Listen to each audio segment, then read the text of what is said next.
bem-vindos à nossa exploração de hoje. A gente está com um material aqui bem interessante, são trechos do livro A Arte da Meditação, do Daniel Goleman. É uma fonte que, olha, tenta desmistificar um pouco essa prática antiga, né, e mostrar o que a ciência já descobriu sobre os efeitos dela. A nossa ideia aqui é entender como o Goleman define meditação, investigar os benefícios que ele aponta, tanto físicos quanto mentais, e dar uma olhada nas técnicas principais que ele adaptou para o nosso dia a dia. Preparados? Vamos lá. Para a gente começar, como é que o Goleman define meditação nesse material? O que ele diz que é, essencialmente? Então, ele descreve como talvez um método mais antigo que a gente tem para acalmar a mente, relaxar o corpo, mas o ponto central mesmo, o que ele bate na tecla, é que meditação é fundamentalmente um treinamento. Um treinamento. Isso, um treinamento sistemático da atenção. O objetivo seria duplo: afinar a concentração e, ao mesmo tempo, sabe, expandir a nossa percepção. Interessante essa ideia de treino da atenção. E um dos primeiros efeitos que ele destaca é uma coisa bem curiosa. A meditação leva a um estado de repouso físico muito profundo, talvez até mais profundo que o sono normal em certos aspectos. Nossa, mais que o sono. É o que ele sugere, sim. Mas, e aqui está o pulo do gato, a mente continua alerta, desperta. Essa combinação corpo super relaxado, mente atenta, parece ser a chave para muitos dos benefícios que ele vai explorar. Entendi. E que benefícios são esses? Pelo que você falou, o livro lista vários efeitos no corpo. Sim, a lista é impressionante. Ele fala de redução da pressão arterial, diminuição do ritmo cardíaco, ajuda o corpo a se recuperar melhor do estresse. E ele chega a mencionar o sistema imunológico também, né? Como ele conecta esse treino da atenção com coisas tão concretas no nosso corpo. Olha, ele faz essa ponte usando tanto exemplos pessoais quanto pesquisas. Ele começa contando a própria história, que é bem forte, né? Como assim? Ele relata que tinha uma pressão arterial bem alta, tipo 13,8 por 11, que é preocupante. E aí ele conta como um retiro de meditação, um retiro bem intenso. Intenso como? Acordar às 4 da manhã, silêncio total, foco constante só na respiração, como isso ajudou a baixar a pressão dele para níveis bem mais saudáveis. Primeiro foi para 12,2 por 7 e com a prática regular ficou ali por volta de 13 por 8. Puxa vida. Pois é. Essa experiência pessoal parece que foi o que motivou ele a pesquisar mais a fundo, sabe? Faz sentido, mas ele não fica só na experiência dele, né? Ele traz ciência para a conversa. Que estudos ele menciona? Não, de jeito nenhum. Ele vai bem além. Cita trabalhos que são referência, como os do Dr. Herbert Benson, lá de Harvard, nos anos 70 ainda. Ele foi um dos primeiros a ligar essa resposta de relaxamento da meditação com a queda da pressão sanguínea. O Benson, clássico. Isso. E também destaca os estudos do Dr. Jim Ornish. Esses mostraram que um programa que incluía yoga e meditação, junto com dieta e exercício, não só melhorava quadros de doença cardíaca já existentes, Sim. mas levou muitos pacientes a diminuir ou até parar de tomar remédio para hipertensão. A coisa ficou tão séria que o Instituto Nacional de Saúde dos Estados Unidos, o NIH, chegou a recomendar a meditação como tratamento inicial para hipertensão moderada, antes dos remédios. Impressionante. Quer dizer, a evidência foi se acumulando. Com certeza. E você falou da imunidade também. Sim, eles citam umas pesquisas bem interessantes sobre isso. Da Janice Kikolt-Glaser, por exemplo. Ela viu que práticas de relaxamento e meditação pareciam dar uma fortalecida nas defesas do corpo. Tanto em idosos quanto... Isso, tanto em idosos quanto em estudantes de medicina que vivem sob um estresse danado, né? Isso meio que explica cientificamente porque muita gente que medita direto diz que pega menos gripe, menos resfriado. Faz sentido, né? Uma base para essa observação. Exato. E ele continua. Menciona benefícios para dor de cabeça, dor crônica, ansiedade, até angina, arritmia, colesterol. Fala de melhora no controle da glicose para diabéticos, citando estudos do Richard Survit. Nossa, quanta coisa. Melhora para quem tem asma, baseado no trabalho do Paul Lehrer. E, claro, a eficácia da meditação mindfulness com yoga para dor crônica, que o Jon Kabat-Zinn popularizou bastante. É um quadro bem amplo de efeitos no corpo. Realmente, a parte física é bem coberta. Mas o Goleman é psicólogo, né? Com certeza ele entra nos efeitos para a mente, para as emoções. Ele fala em paz interna.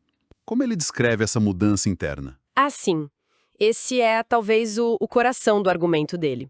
Claro, a meditação é vista como um refúgio, né, para fugir do estresse do dia a dia, para achar calma, renovar as energias. Certo. Mas o ponto crucial que ele enfatiza não é só relaxar passivamente, sabe? É como a meditação reconfigura a nossa resposta ao estresse. Ele conta de um estudo que ele mesmo fez em Harvard que ilustra isso perfeitamente. Um estudo? Como foi isso? Pegaram pessoas que meditavam regularmente e outras que não, e mostraram para elas um filme bem pesado sobre acidentes de trabalho em carpentaria, coisa para gerar estresse mesmo. Ok. E aí? Os meditadores ficaram mais calmos. Então, aí que tá a parte mais interessante. Na hora da cena do acidente, a reação fisiológica dos meditadores experientes, coração acelerado, suor, a resposta de luta ou fuga, foi até mais intensa que o do grupo controle. Mais intensa? Como assim? Eles não deveriam estar mais zen? Pois é. Isso mostra que eles estavam totalmente presentes, reagindo ao que estava acontecendo. A grande diferença veio depois, na recuperação. Ah, Assim que a cena estressante acabou, os sinais de tensão no corpo dos meditadores voltaram ao normal muito mais rápido que nos outros. entendi. Então o segredo não é não reagir, mas sim não ficar preso na reação. É isso? Precisamente. Essa capacidade de se recuperar rápido é que é o ouro. Ela quebra aquele ciclo vicioso da ansiedade crônica, sabe? Onde o corpo fica tenso horas depois que o perigo já passou. Faz todo sentido. Você volta para o eixo mais rápido. Exatamente. E aí encara o próximo desafio com mais clareza, menos sobrecarga. E tem mais. Goleman diferencia a meditação de só relaxar e deixar a mente vagar. Por ser um treino ativo da atenção, ele diz que ela aguça a percepção. Aguça como? Você começa a notar mais detalhes, a estar mais presente, de verdade. E ele argumenta que isso pode levar até a mais empatia, porque você passa a prestar mais atenção de verdade no outro. Isso desmonta aquela ideia do meditador como alguém alienado, né, um zumbi. Com certeza. E isso me lembra outro ponto. É a relação que ele faz entre meditação e psicoterapia. Como ele vê essas duas coisas juntas. Se complementam. Ele vê um potencial enorme de complementariedade. Sugere que a meditação pode funcionar como uma espécie de terapia de estresse preventiva. Tipo, fortalecer a pessoa para lidar melhor com as dificuldades, na linha do que o Hans Selye falava sobre adaptação ao estresse. Certo, uma prevenção. Fazer com que conteúdos emocionais, memórias que estavam meio bloqueadas, venham à tona de um jeito mais suave. Como se fosse uma autodessensibilização, ele usa esse termo. Interessante. Mas a distinção principal que ele faz é bem legal. Enquanto a psicoterapia geralmente foca no conteúdo da mente, os pensamentos, as emoções, as nossas histórias. Sim, o que a gente pensa e sente. Exato. A meditação, na visão que ele apresenta, se volta mais para a natureza da própria consciência, para o processo de estar ciente, para o observador por trás de tudo isso. Uma mexe com a narrativa, a outra com o narrador, digamos assim. Entendi a diferença. Uma foca no o que, a outra no quem observa. É uma boa forma de colocar. Mas olha, é super importante falar das ressalvas que o próprio Goleman faz. Ele deixa claro que meditação não é para todo mundo, nem para toda situação. Ah, bom saber. Que tipo de ressalvas? Ele menciona, por exemplo, casos de esquizofrenia ativa, onde a meditação poderia talvez confundir mais a pessoa sobre o que é real, ou estados emocionais muito intensos, de crise aguda, onde a pessoa simplesmente não conseguiria começar a prática. Faz sentido. E mais alguma? Sim, ele fala de certos perfis obsessivo-compulsivos que poderiam acabar transformando a meditação em mais uma obrigação, mais uma compulsão. E tem aquele paradoxo. Tem gente que, ao tentar relaxar formalmente, fica mais tensa. Nossa, que coisa! Pois é, então precisa de cuidado, talvez outras abordagens funcionem melhor para essas pessoas. Importante ter essa visão equilibrada. Não é uma solução mágica universal. Mas ok, Digamos que alguém se encaixa no perfil e quer tentar. Como o Goleman sugere começar? Quais técnicas ele acha mais acessíveis? Então, ele descreve 4 técnicas principais que foram meio que adaptadas para a nossa vida corrida de hoje, sabe? E menciona outras também, mas o fio condutor de todas é sempre aquele: o retreinamento da atenção. O treino da atenção de novo. Sempre ele. E Goleman explica que esse treino pode seguir basicamente 2 estratégias: a concentração, que é fixar a mente num ponto só, tipo a respiração, Uhum. o estado consciente, que a gente ouve muito como mindfulness, que é observar, de forma aberta, sem julgar, tudo o que passa pela mente. Pensamentos, sensações, emoções. Certo. Concentração ou observação aberta. Vamos ver as 4 técnicas que ele detalhou. A primeira parece ser a mais famosa. Meditar respirando. Como é? Essa é a base de muitas traduções, né? Super acessível, o foco é simples. Direcionar a atenção para as sensações físicas da respiração, onde a pessoa sentir melhor. Pode ser o ar entrando e saindo pelas narinas, ou a barriga subindo e descendo. E o que fazer quando a mente, faz o que a mente faz e vai para outro lugar? A instrução é chave.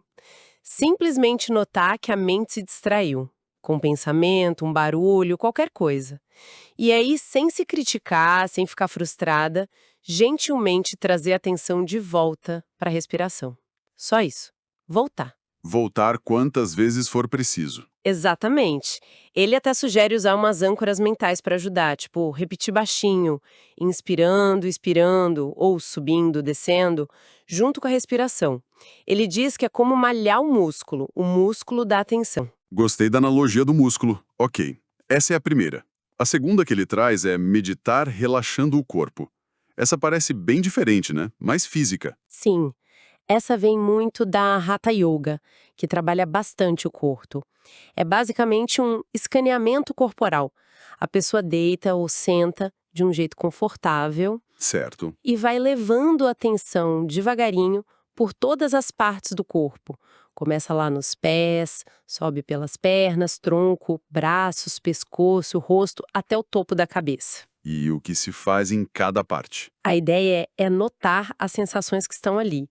Calor, frio, formigamento, tensão, o contato com a superfície e, intencionalmente, tentar soltar qualquer tensão que encontrar. O foco aqui é conseguir um relaxamento físico bem profundo e consciente. Parece bem relaxante mesmo. A terceira técnica que ele descreve é meditar concentrando. O nome é parecido com a primeira, da respiração. Qual a diferença? É sutil, mas importante. A respiração ainda está lá como uma base, uma âncora para onde voltar.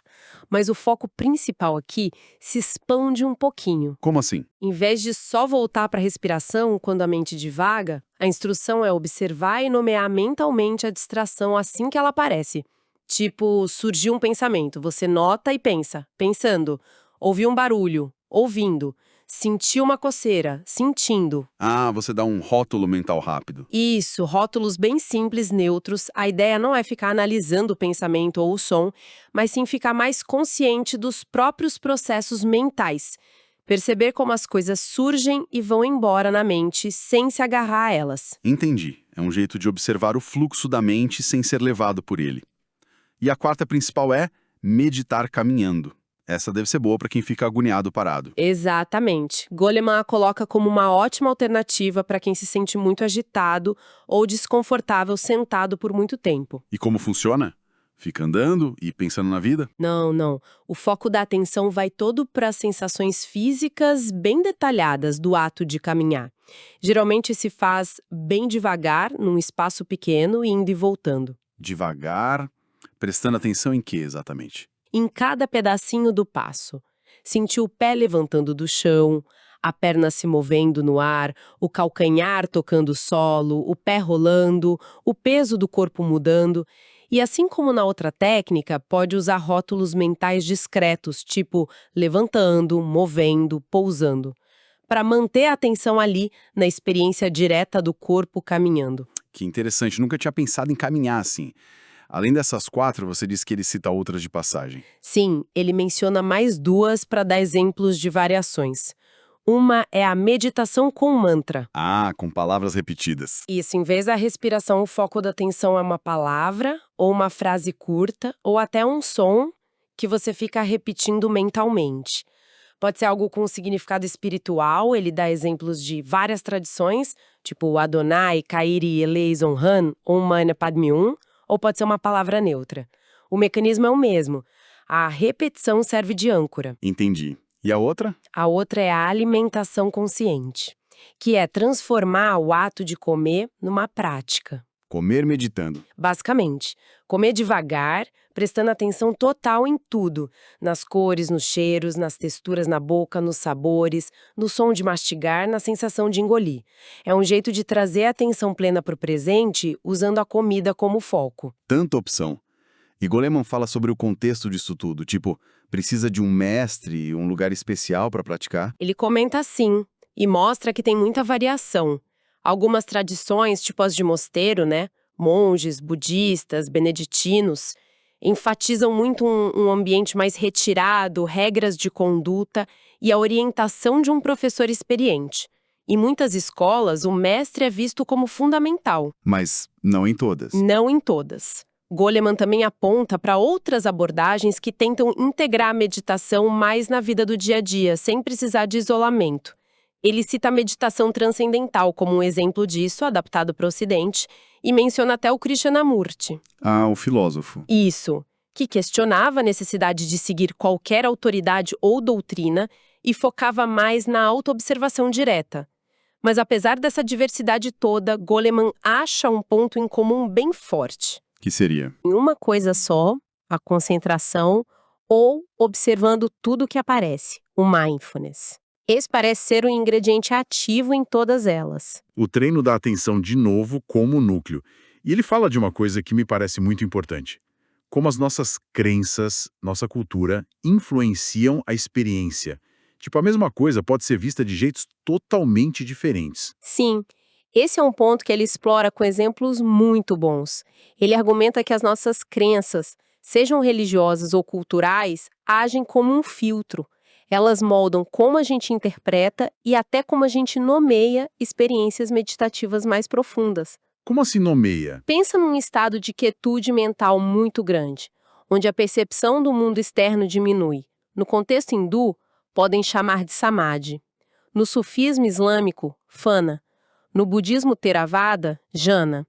Ele cita outros nomes também, da Kabbalah, da Kundalini Yoga. Nomes diferentes para talvez a mesma experiência base. Goleman sugere que sim, que embora os nomes e as explicações teológicas sejam super diferentes, a experiência em si, o que a pessoa sente, pode ser muito parecida entre tradições distintas. Fascinante isso. E ele dá exemplos históricos para ilustrar. Ramana Maharshi, um sábio hindu, interpretou as experiências que teve à luz da filosofia Vedanta. Ele imagina como São Paulo deve ter entendido a experiência dele na estrada de Damasco, dentro do cristianismo que estava nascendo ali. Usando a linguagem que ele conhecia. Exato. E cita um caso mais moderno, de um ocidental chamado Rudy, que teve umas experiências físicas muito intensas, tipo choques, contorções, e o mestre dele interpretou tudo aquilo dentro do sistema da Kundalini Yoga como um avanço espiritual. A cultura dando um mapa para entender o território. Pois é,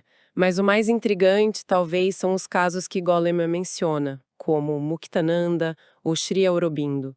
Eles contaram que tiveram experiências transformadoras antes de ter um sistema de crenças ou um professor para explicar o que era aquilo. Eles descobriram o território antes de ter o mapa. Exatamente. Eles encontraram a explicação depois da experiência. Isso sugere que a experiência em si pode, às vezes, vir antes da moldura cultural ou religiosa que a gente usa para entender. Que ideia forte é essa? A experiência pode preceder o rótulo.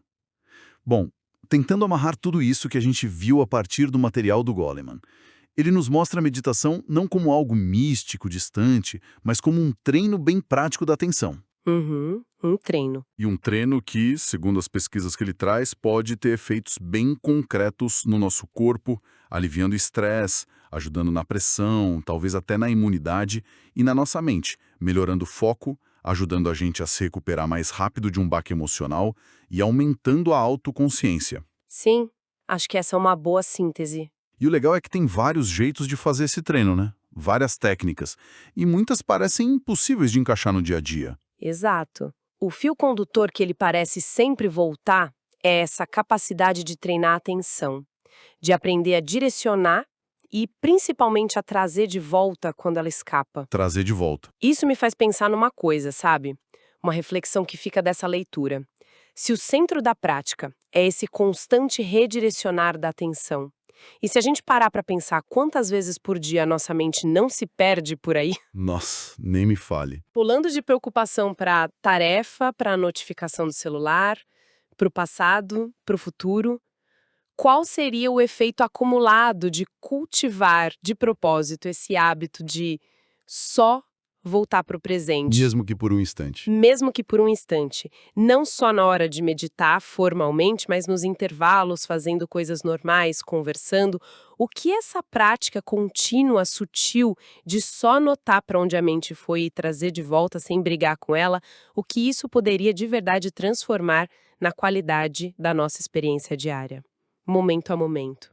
Uma boa pergunta pra gente levar. Fica a reflexão.